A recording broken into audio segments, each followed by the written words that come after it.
Bonjour tout le monde. Aujourd'hui, on va faire le cours de l'édentement à la prothèse adjointe unimaxillaire face à un édentement classe 1 ou bien un partiel. Le but de ce cours, c'est un récapitulatif entre tous les cours qu'on a vus.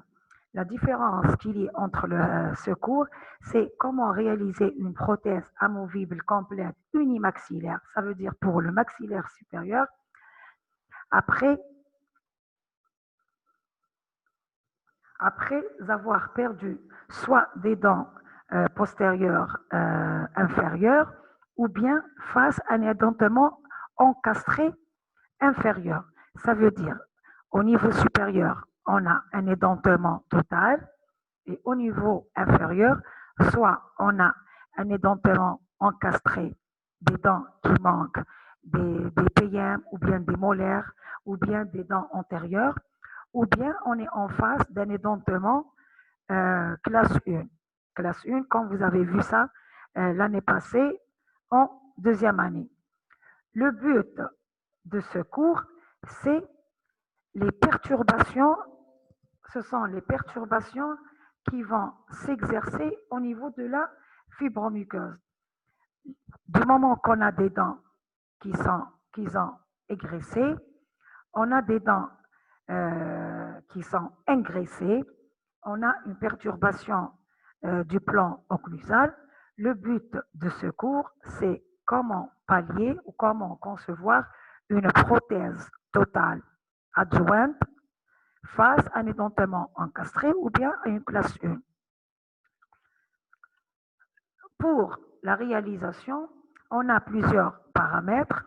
C'est le sexe du patient. La femme, elle est beaucoup plus coopérante que l'homme.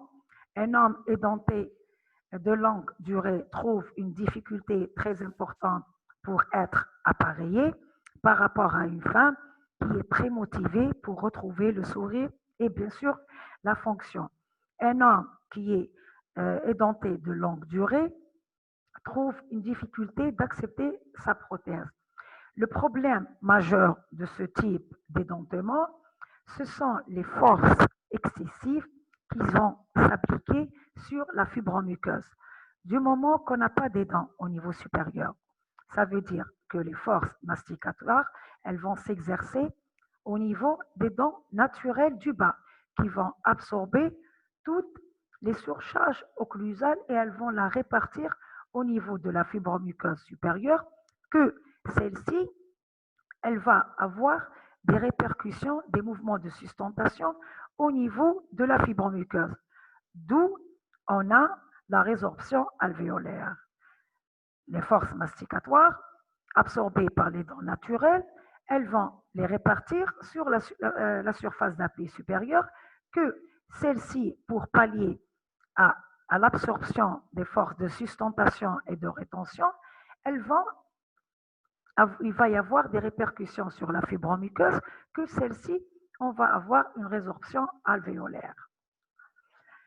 L'examen clinique, plus la surface d'appui est étendue, plus les forces excessives, elles vont être projetées.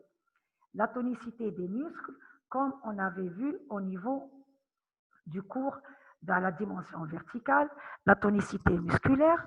Ici, plus la disparition du rempart alvéolo-dentaire est absent, plus l'infiltration cellulaire est majoritaire. Et dans ce cas, la langue, elle va s'étaler et elle va combler l'espace dentaire et la dimension verticale, elle va être atténuée, elle va être fondue et l'espace dentaire, il va être réduit. Le schéma occlusal ici, c'est on va respecter le schéma occlusal qui est la relation centrée. Au niveau de cette partie, comme vous avez vu dans votre cours, vous avez une calotte sphérique métallique. Cette calotte, on va la mettre sur les dents qui sont présentes au niveau inférieur. Du moment que l'édentation elle est au niveau supérieur, ce qui nous intéresse, c'est de rétablir le plan d'occlusion au niveau inférieur. Qu'est-ce qu'on va faire? On va mettre, comme vous avez sur le cours, vous avez une calotte sphérique. Cette calotte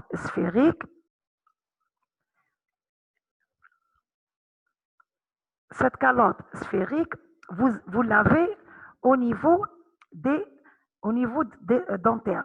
Si vous avez des dents qui sont engraissées, ça veut dire là que le plan d'occlusion dentaire, comme il est perturbé, la courbe de Spi, elle est perturbée. Les dents ne sont pas le même niveau. Il y a une dent qui monte, une dent qui descend. Là, qu'est-ce qu'il faut rétablir? Il faut rétablir le plan d'occlusion et bien sûr rétablir la courbe de Spi. Soit, si on voit que la dent, elle est égraissée du niveau supérieur, qu'est-ce qu'on va faire? On va essayer de faire des petites modifications au niveau de la surface occlusale et on va modifier la surface occlusale des dents. On va tailler la dent. Si la dent, on voit que la dent, elle est engraissée, qu'est-ce qu'il faut faire? Là, il faut faire une coronoplastie. Une coronoplastie au niveau des dents, c'est pour rétablir le niveau idéal de toutes les dents. Ce qu'il faut retenir de ce cours, c'est qu'il faut toujours adopter la relation centrée. Voilà. Parce qu'au niveau du moment que vous avez une édentation complète supérieure face à une édentation inférieure, là, vous êtes sûr que vous allez adopter un schéma occlusal avec la relation centrée.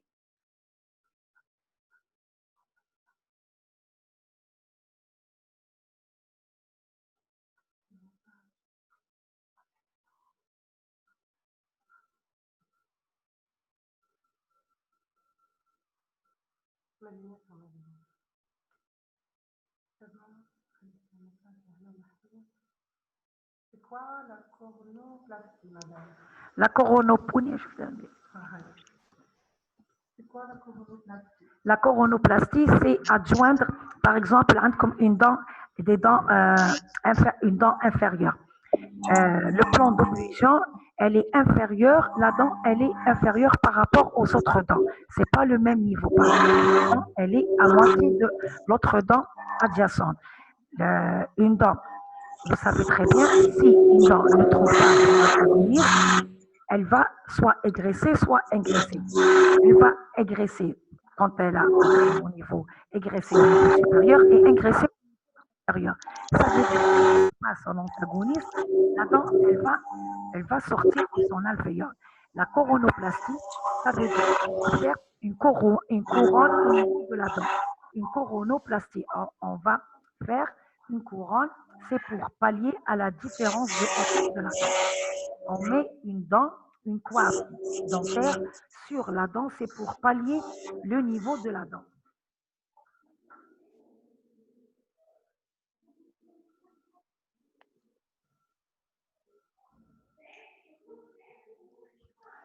Pour ce qui est important au niveau des dents, quand on va faire, on a fait qu'il faut savoir faire respecter la surface d'appui, respecter la tonicité musculaire. Le schéma occlusal, il faut adopter un schéma occlusal, bien sûr, qui est la relation centrée. Une fois que vous avez fait un schéma occlusal, qu'est-ce qu'il vous reste à faire? Il vous reste le choix des dents. Toujours, il faut respecter le choix des dents. Si vous avez des dents antérieures qui manquent, le choix des dents va se faire en fonction des dents restantes sur l'arcade. Par exemple, ici, quand vous avez vu ça, c'est le cours de le montage, choix et montage des dents. Qu'est-ce que vous avez fait? Soit, la totale, vous êtes obligé de faire un choix des dents, c'est toute la bouche. Mais quand vous êtes en face d'une prothèse totale, face à une prothèse naturelle du bas, il faut choisir les dents en fonction des dents restantes. Ça veut dire,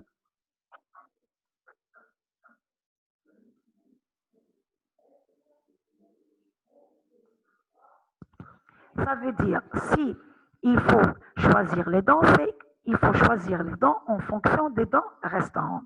Si vous avez des dents antérieures du bas, vous prenez votre indicateur ou bien votre échantillon et vous choisissez les dents en fonction des dents restantes sur l'arcade. Hada, c'est pour les dents antérieures.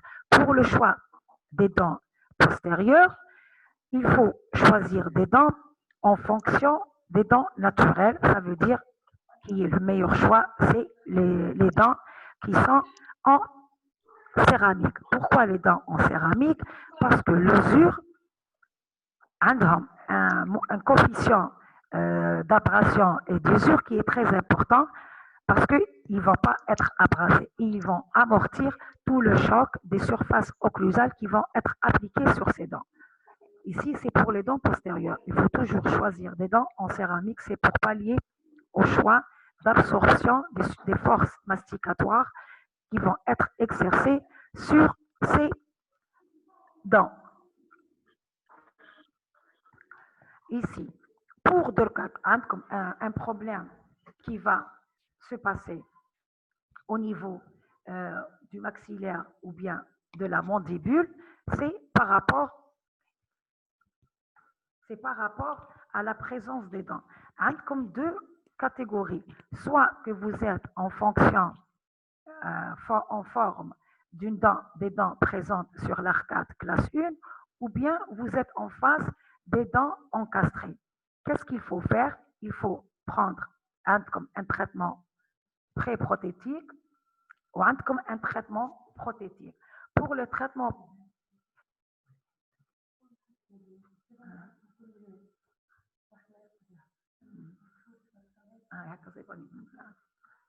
pour ce qui est comme deux possibilités de cas qui peuvent être, vous êtes confrontés. Le contrôle occlusal est très important afin de l'occlusion. L'égression des dents qui va provoquer une surcharge occlusale, comme je vous ai dit, engendrant la résorption alvéolaire. Si on a des égressions dentaires, comme je vous ai dit, soit on va tailler la dent, ou la dent, elle va être au même niveau que les autres dents, pour les autres dents, soit on va faire une coronoplastie, c'est faire une petite coiffe dentaire. On a deux cas, soit que vous êtes en face d'une édentation encastrée, soit que vous êtes en face d'une édentation classe 1, toujours sur le bas, parce que le haut a comme une édentation complète. Qu'est-ce qu'il faut faire? Il faut tout d'abord respecter la relation centrée. On respecte, on fait d'abord si on a des modifications à faire. Maintenant, vous mettez en tête qu'un patient, il est venu au cabinet dentaire, عنده une édentation maxillaire supérieure ou عنده une édentation encastrée inférieure. Qu'est-ce que vous faites? Soit que le patient ne présente pas des modifications au niveau des dents. Tout est bon.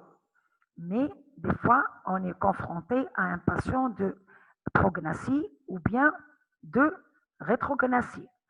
N'essayez jamais de pallier, vous dites, parce que le patient il est prognate, je vais essayer de faire sortir les dents du haut. Si vous allez faire sortir les dents du haut, vous allez encore provoquer un grand problème. Les dents du bas, elles vont avoir tendance à sortir. Vous allez créer un autre problème. Vous avez comme une surcharge occlusale au niveau supérieur, une résorption alvéolaire et une crête flottante. Parce que pourquoi? Vous allez appliquer des surcharges occlusales sur la prothèse. Et si vous avez un patient de classe 2, une prognathie, n'essayez pas de fermer la béance. Vous lingualez les dents du haut pour pallier à cette béance.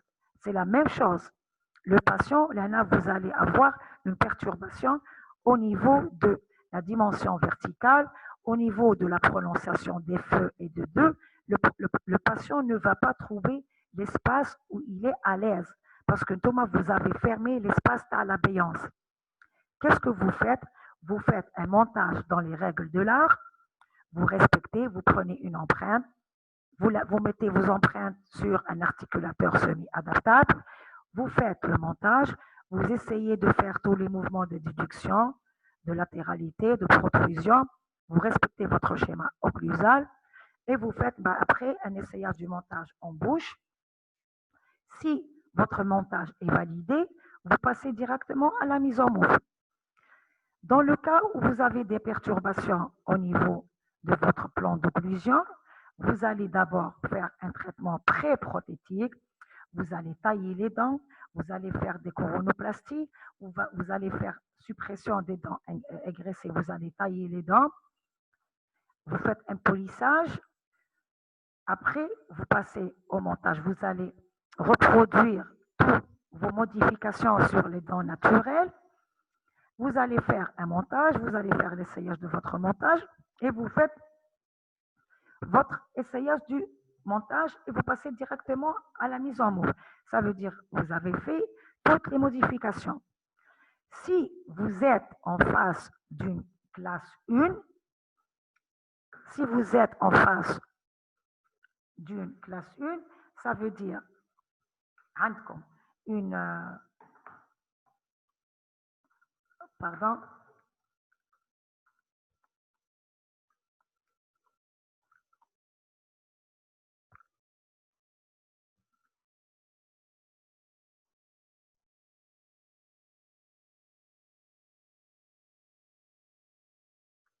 si vous êtes en face d'une classe 1, le problème qui se pose, vous avez une édentation supérieure et vous avez une classe 1 inférieure. Qu'est-ce que vous allez faire? Vous allez prendre vos empreintes supérieures et inférieures. Vous allez faire pour le supérieur comme vous avez fait pour la totale. Vous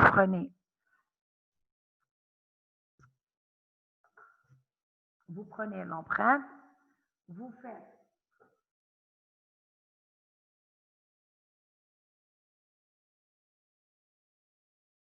si le patient il est en classe 3, vous allez faire un montage habituel en respectant toutes les modalités d'un montage en classe 3. Comme vous avez vu ça pour les dents. Vous n'allez pas essayer de rattraper la prognathie. Essayez de faire un montage en classe 3. Soit vous faites un montage croisé, soit vous faites un montage en bout à bout. Vous faites un montage normal. Comme on avait vu ça, vous avez fait le filet court, le montage.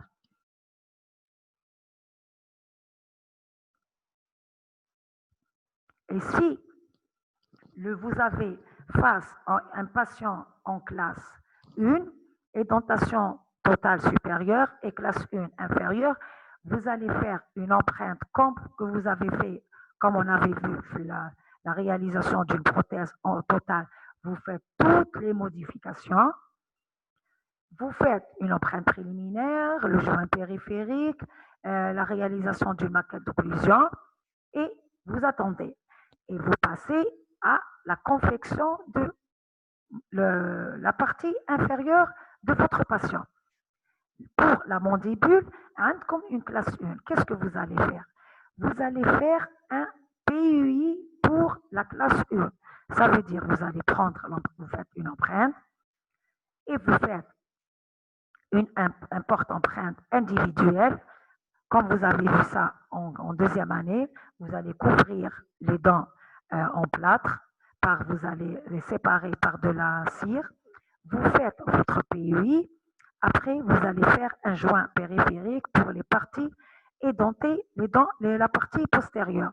Vous prenez votre empreinte secondaire, vous coulez l'empreinte et vous passez à la réalisation d'un châssis métallique, comme vous avez vu ça en deuxième année. Vous faites la réalisation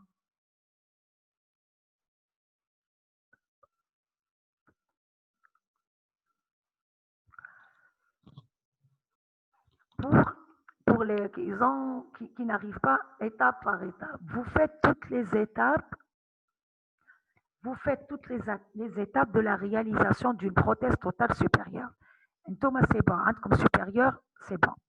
Tamlo, les mêmes modalités qu'une prothèse. Vous prenez l'empreinte. Vous faites un joint périphérique, vous faites l'empreinte secondaire et à le haut. Pour le bas, vous avez une classe 1. Une classe 1, c'est une édentation postérieure. Qu'est-ce que vous faites? Vous prenez l'empreinte. Vous allez vaseliner votre modèle inférieur. Vous allez séparer les dents. Vous les allez les séparer, isoler avec une feuille de cire.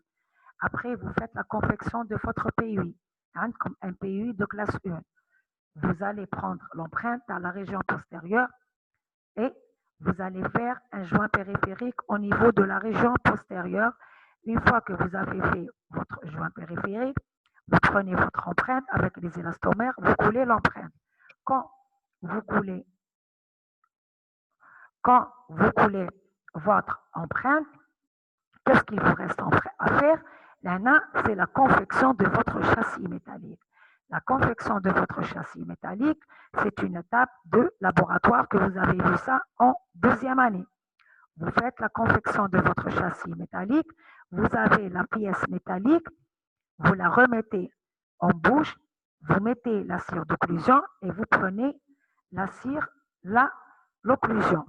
L'occlusion, bien sûr, vous avez la cire d'occlusion dans le bas et la cire d'occlusion dans le haut.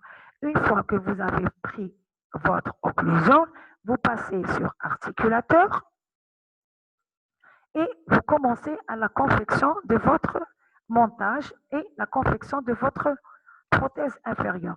L'avantage de la prothèse inférieure, c'est que cette prothèse, c'est une pièce métallique. Vous avez fait une prothèse partielle métallique. C'est pour avoir des selles très larges et pour avoir des appuis dentaires sur les dents. Tout ça, c'est pour pouvoir répartir la surcharge occlusale sur toute la prothèse du bas pour que les pressions, elles seront absorbées par cette prothèse. Parce que le haut, vous avez une édentation, la prothèse, elle est amovible. Mais pour le bas, la prothèse, c'est une prothèse partielle amovible adjointe métallique avec un support dentaire. Vous avez des appuis indirects et vous avez la selle métallique. L'avantage de la selle métallique, c'est que elle est confectionnée d'une base rigide avec des appuis directs, avec une barre de 4,6 mm. Les tubercules rétromolaires doivent être souvent recouvertes par la base prothétique. On a des crochets. Les selles, elles sont très larges. Possible, c'est en raison de la différence de résilience qui existe entre les dents artificielles et les dents naturelles.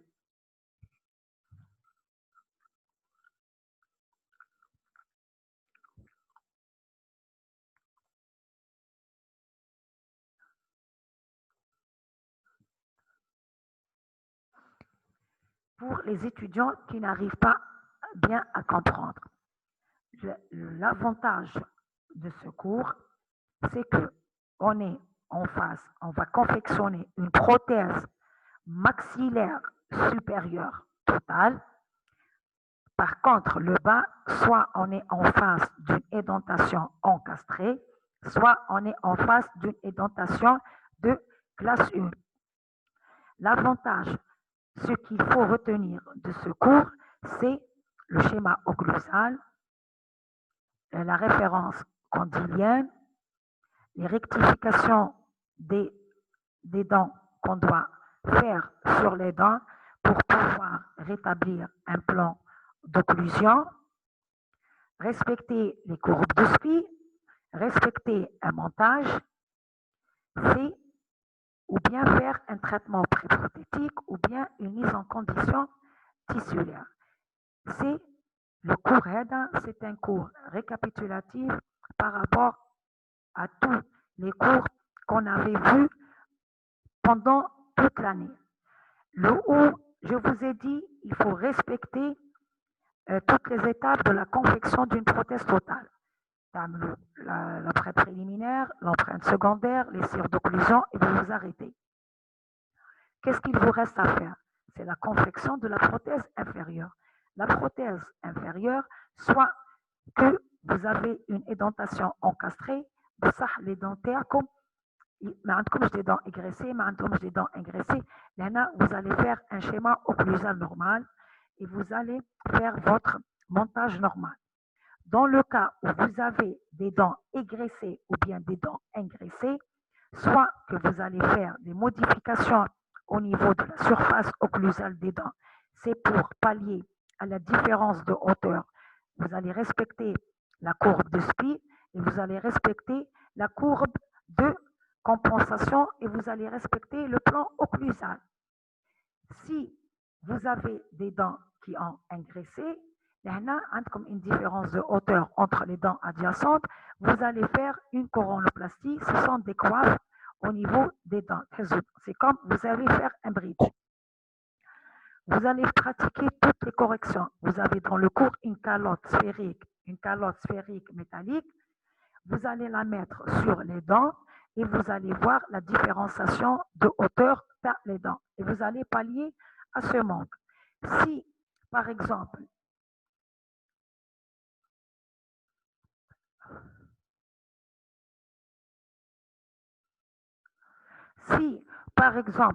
vous avez des modifications, qu'est-ce que vous allez faire? Vous allez passer d'abord par un traitement pré-prothétique. Vous allez rectifier les dents naturelles restantes sur l'arcade. Vous allez apporter des modifications à ces dents et après, vous allez confectionner votre prothèse définitive, le montage et tout. Dans le cas où vous avez une classe 1 édentation totale supérieure et une classe 1 inférieure, là, vous allez respecter un schéma occlusal, bien sûr, qui est la relation centrée, parce que comme le perte de calage postérieur, vous allez faire un schéma occlusal, vous allez choisir la référence candidienne. La différence qui se trouve ici, c'est la confection d'un châssis métallique au niveau de la prothèse inférieure. Vous allez faire un traitement pré-prothétique d'abord. Vous allez prendre l'empreinte, faire un PU individuel, prendre le joint périphérique du bas pour les régions dentaires postérieures et dentées. Vous allez faire votre châssis, confection de votre châssis métallique avec des supports, des crochets d'appui indirect et avec une selle qui est très large. C'est pour absorber toutes les surcharges occlusales qui vont s'appliquer sur les dents supérieures, parce que les dents supérieures rentrent comme des dents artificielles. C'est pour pouvoir absorber toutes les surcharges occlusales, vous allez pratiquer des appuis indirects et des crochets au niveau de la prothèse inférieure et vous allez faire un châssis métallique. Vous faites la confection d'une prothèse métallique inférieure et vous faites la confection d'une prothèse totale supérieure. C'est pour pouvoir répartir toutes les surcharges occlusales avec des selles très larges.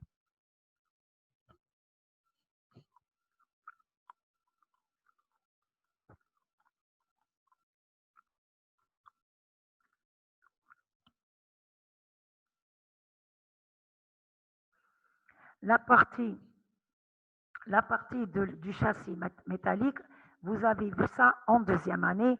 Un châssis métallique, c'est une prothèse partielle adjointe métallique. Au lieu que votre prothèse comme la surface d'appui, elle est recouverte avec une plaque métallique, une barre linguale métallique, comme la résine. On dit comme la barre métallique qui est en contact direct avec la surface d'appui. Avec la surface d'appui inférieure. C'est le châssis métallique, vous avez vu ça en deuxième année ou bien vous allez le voir ça en cinquième année. Ce qu'il faut comprendre, c'est pour répartir les surcharges occlusales. Pour le bas, on fait une confection d'une prothèse avec un châssis métallique, c'est pour absorber toutes les surcharges occlusales et les forces masticatoires qui vont appliquer sur les dents restantes.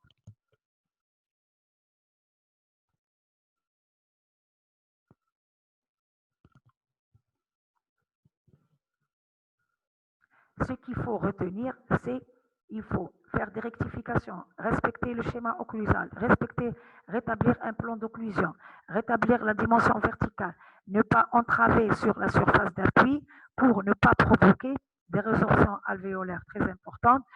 La résorption alvéolaire qui va créer des crêtes flottantes. Et si on a des crêtes flottantes, on est obligé de faire une mise en condition tissulaire. C'est pour ça qu'il faut toujours respecter le schéma et faire un montage adéquat, une empreinte secondaire bien précise. Si on a des résorptions ou bien des crêtes flottantes, il faut faire une mise en condition tissulaire et ne pas entraver, ne pas essayer de faire des corrections au niveau de la classe 1 ou bien la classe 3 ou bien la classe 2 si on a des dents restantes qui sont en malposition.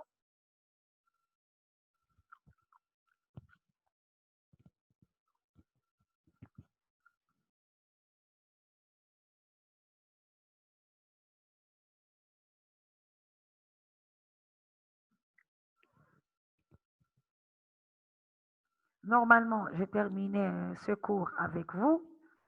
Normalement, j'ai terminé ma partie. Il vous reste la partie avec docteur Hassini. Ça sera pour le dimanche prochain. Il va essayer de faire les deux cours qui restent, l'apaxie et la prothèse pysographique.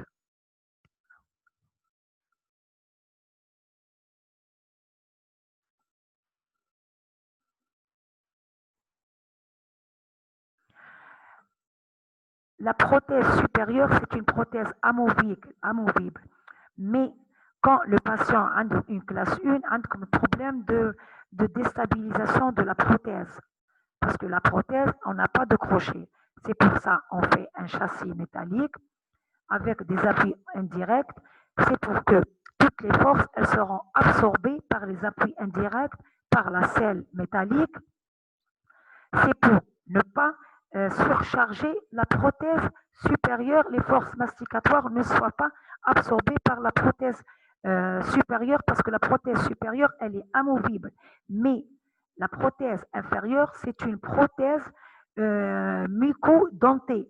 Un support muqueux et un support dentaire.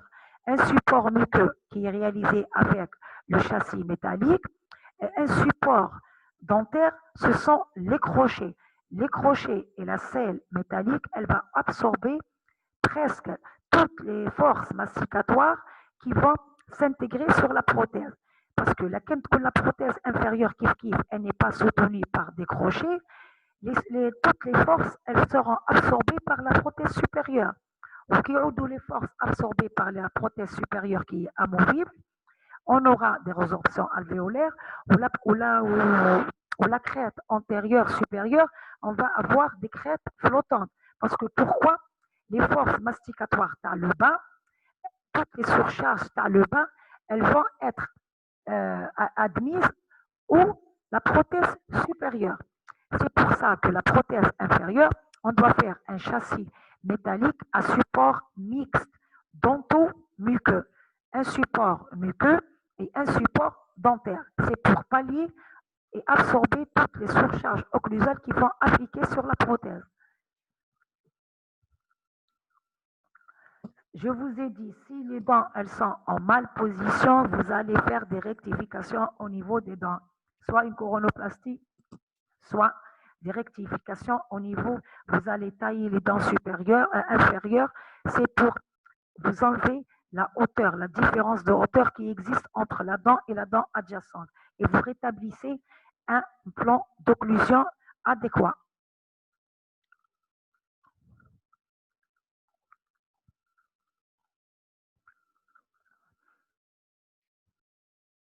Ici, votre cours, c'est l'édentation unimaxillaire face à une édentation partielle ou bien totale. Si c'est si vous êtes en face d'une édentation totale inférieure et partielle supérieure, là, c'est une autre paire de manches parce que pourquoi? C'est par rapport au schéma occlusal. On a un décalage postérieur très important avec un décalage antérieur très important. Le schéma occlusal, il n'est pas le même. Le schéma occlusal, il est très important et la prothèse du bas, elle n'est pas soutenue, elle est amovible et la différence de résorption, ce n'est pas la même chose comme pour le supérieur et pour l'inférieur.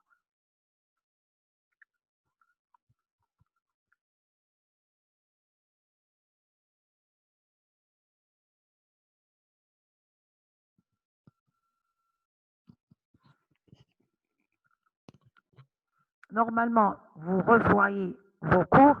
Si vous entrez maintenant sans connaître votre cours, vous arrivez difficilement à comprendre parce qu'il fallait d'abord revoir vos cours. Après, quand je suis ici, c'est juste pour faire une petite révision ou rectification pour les gens qui ont déjà vu leur cours. Je ne peux pas expliquer un cours que vous n'avez pas vu ou en plus derrière l'écran. C'est pas comme on est face à des étudiants, on essaie de faire comprendre, mais pour quelqu'un qui n'a pas vu le cours, il essaie de comprendre, là, c'est un petit peu difficile. Le prochain cours, ça sera avec Dr Hassini, la prothèse adjointe stabilisée sur un plan, l'apaxie et le cours de la prothèse pysographique.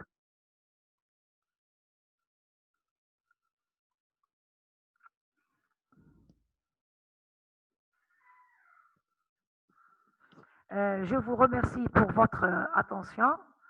Merci beaucoup. J'espère que vous avez bien compris les cours derrière l'écran. Merci beaucoup.